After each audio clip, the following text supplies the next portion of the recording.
This game contains themes of depictions of violence, death, body horror, chronic illness, grief, and a dysfunctional relationships.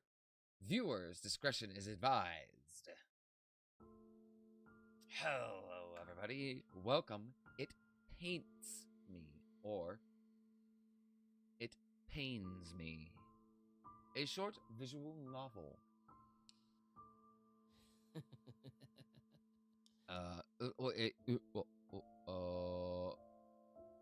Full screen, please. Thank you.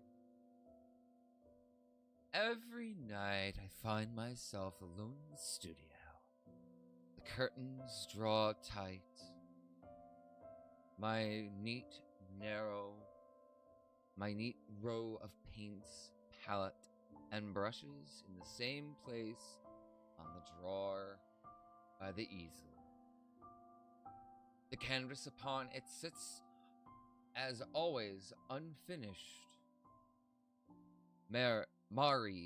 Marie's half-painted face, frozen, is still song.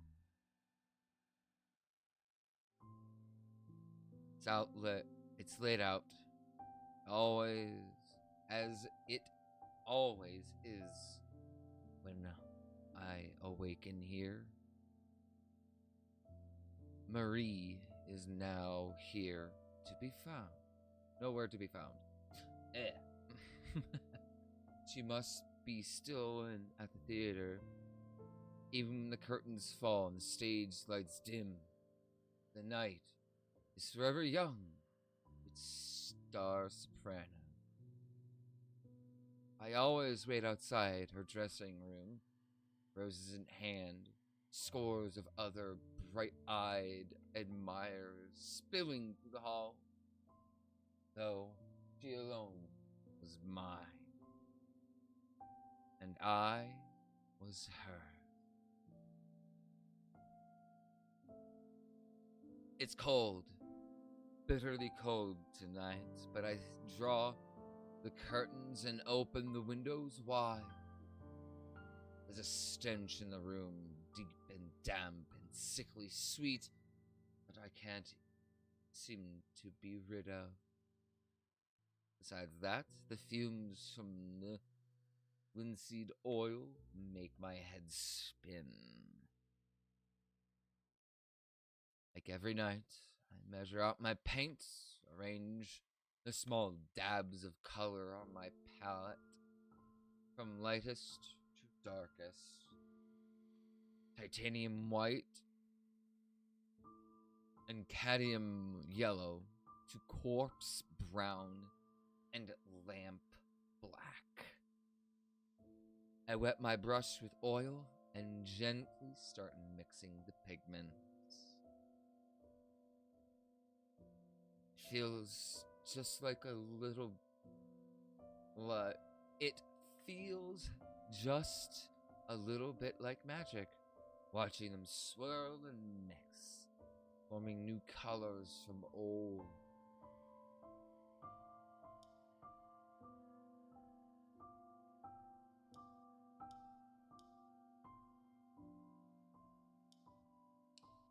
You paint her hair. I blend dark, damp red on my palette as I envision her hair in my mind's eye. Marie rarely ever bound her locks in a fashionable pleats or ringlets, not even on our wedding day. I remember how her glossy black waves almost shimmered beneath her veil. The color on my palette is as dull as mud. I sigh and blend it into the black background instead.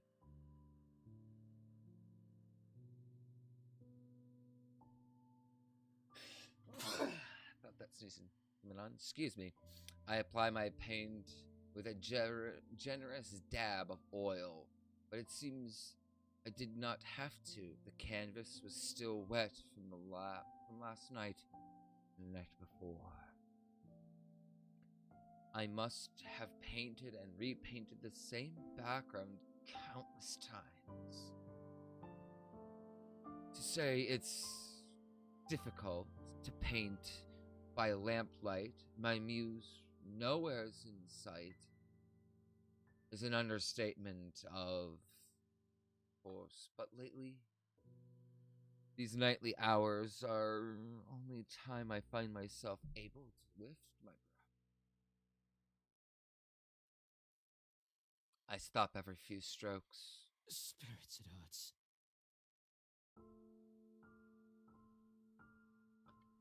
I had joked that the pain that forced me away from the tailor's shop, I meant I could finally return to my paintings, at the very least. I was never any good at humor. Marie had sensed my worries, consoled me sweetly in her voice that could charm stone to life. Oh, Sam, don't worry. I have roles lined up for months. Go ahead and paint. We can still live comfortably. It hurt. A small part of it did, beyond the physical, beyond the ailments. To seek her permission. To be unable to care for my darling the way I had when we were young, brimming with talent, but crushingly unknown. But she had been. Well, she had been. I was, and still am, nothing. But perhaps finally, it would now be my turn to bring my vision to the world. Only if it didn't hurt so damn much. Time passes and I still don't manage more than a few strokes. A small patch of dark over and already wet canvas. Or perhaps time has passed and all the broken clock on the wall would suggest as much. Perhaps the seconds have lines still, the world outside unchanging, and I, the only thing that moves. Have I moved? Is repeating the same brushstrokes like a clockwork doll movement? I shiver and sigh. Perhaps sleep would be a better endeavor. Perhaps the next night we'll meet more success. Sorry, my brain derped a little bit. I stand, setting aside my paint and palette, and slowly move, shut the window. I stop. There, out in the front garden, barely lit by street lamp, a figure stands a figure that only could be Marie. She bids goodbye to another figure, tall and broad-shouldered, and then she laughs with a beautiful laugh, a heartfelt laugh, embraces him for he makes his reluctant exit to a carriage stopped by the gate.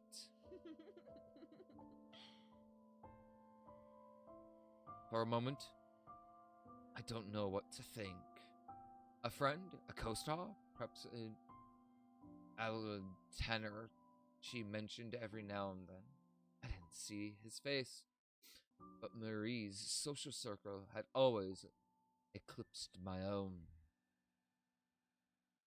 It must be, why would he come out to our home? Why would she laugh that way? In the garden, amidst the walking into the front door, her humming to herself, Marie suddenly looks up, and for a moment her eyes go wide. She blinks as if shaking herself from a daze. I instinctively step back from the windows. Perhaps it's guilt that makes me do so. Marie is finally home, and oh, I've missed her so. How could the first thing I think upon seeing my darling would be the worst thoughts my mind could conjure? For the first time in many, many nights, I feel just well enough to leave the studio. I'll prepare Marie a pot of her favorite chamomile tea. I'll listen to she tells me of the nights of theater and thousands of small accolades. She never runs out, and maybe, just maybe, ask her again. Sit in front for a portrait for me, like she used to. The house feels larger than it used to. Perhaps I was shut in the studio too long. Still, how could I so quickly become a stranger to my own home? The memories are all fuzzy. The years blur together like wash of oil color. My mother and I, carrying our sparse luggage, stepping in the first time. My stepfather laughing, his elbows on the breakfast table, chattering over something he read on in the paper. Then silent hallways in empty room.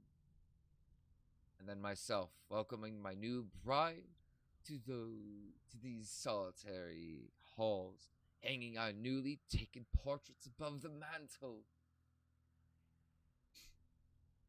The walls are barren now.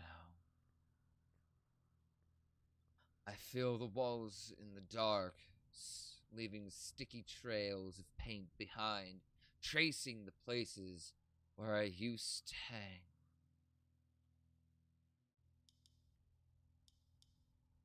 Paintings. Paintings I framed, like the seaside landscape I painted on our honeymoon.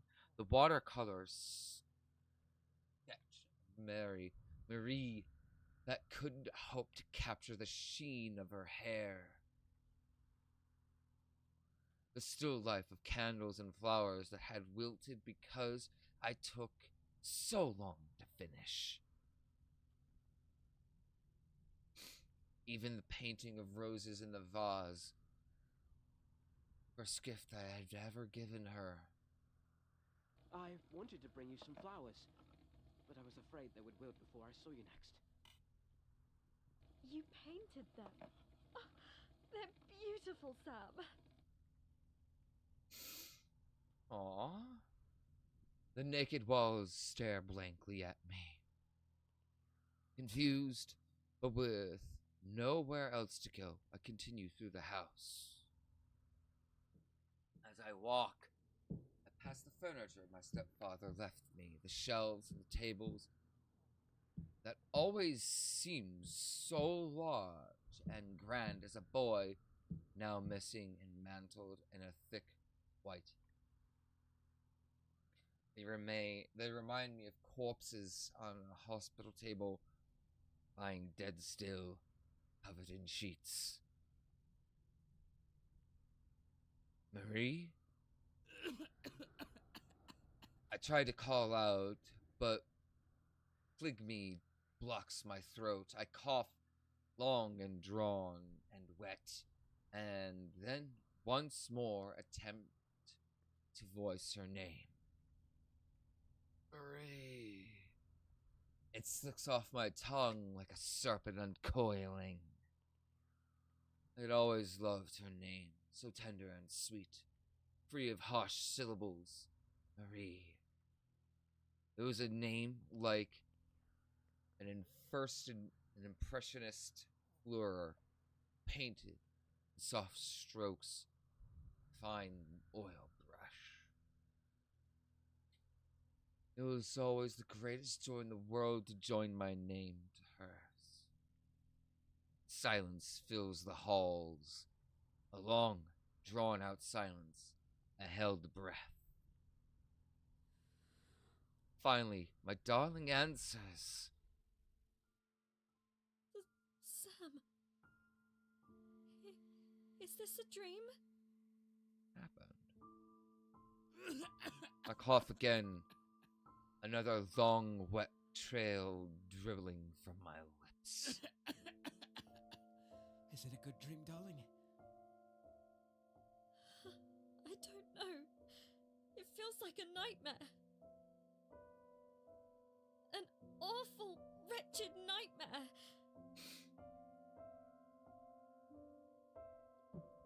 I limp towards the sound of her voice, so musical, so lovely, even at the brink of tears. Don't cry, darling, I want to say, but thick syrup liquid fills my throat. No matter what troubles you, I'm here.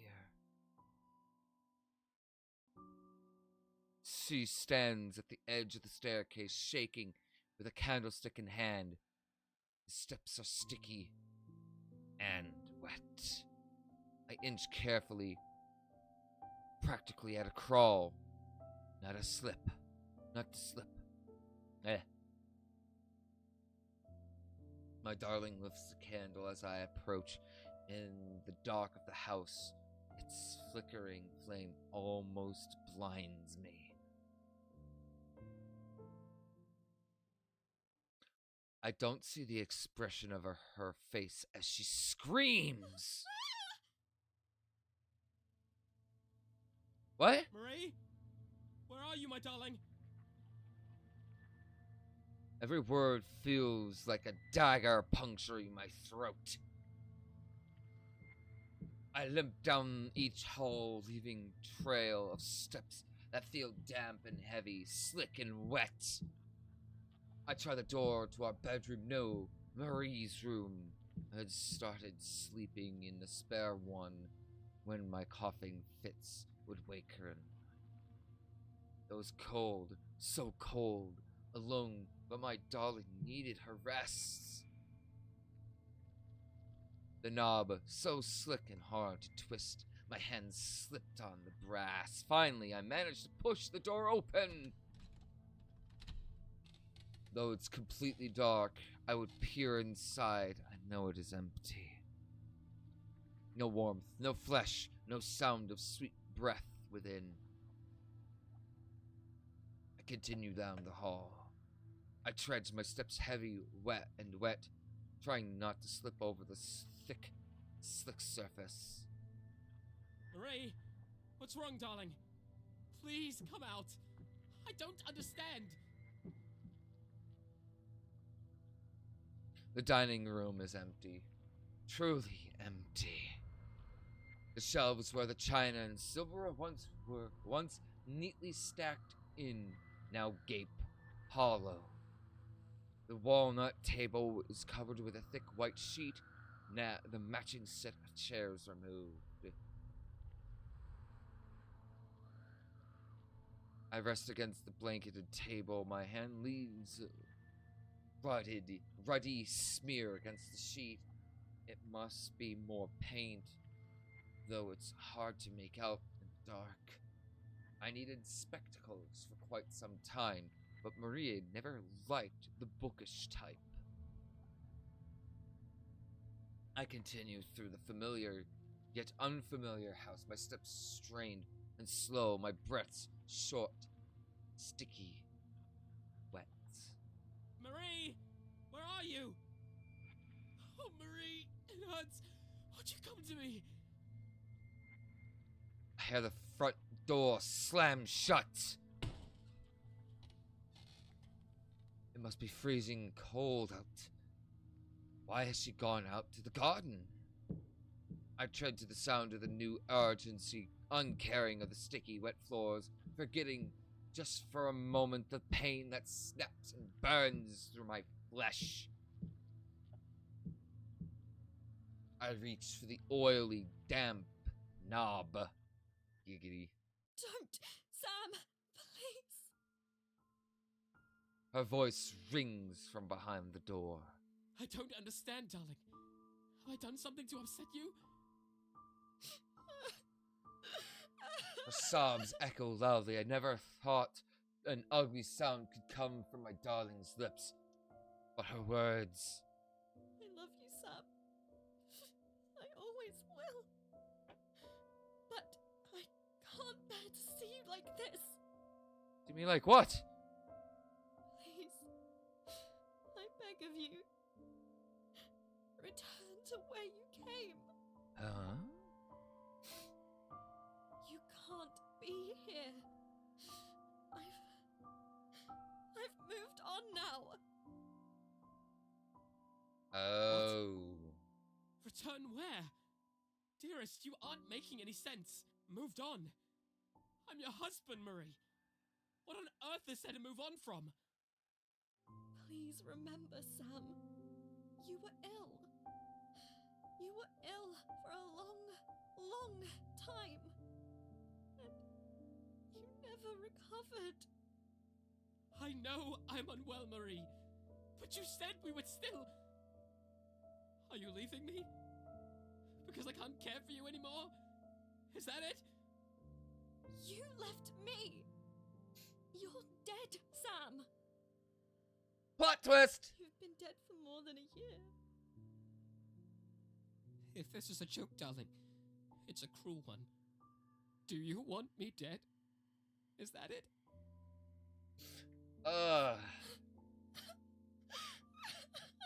My darling does nothing but sob in front behind the door. Quickly I regret my words.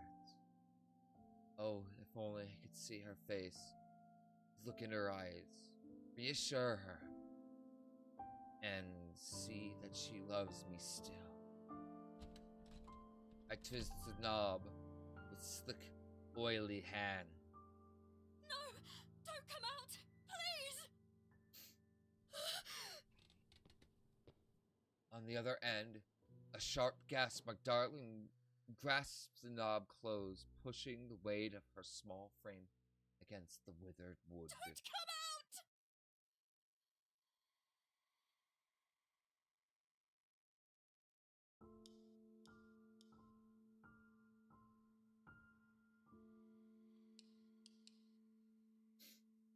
I'm actually going to leave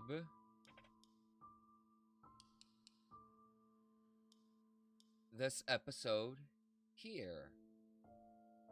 I know a cliffhanger, but, you know, this is getting really good, and I feel like I don't want to, you know,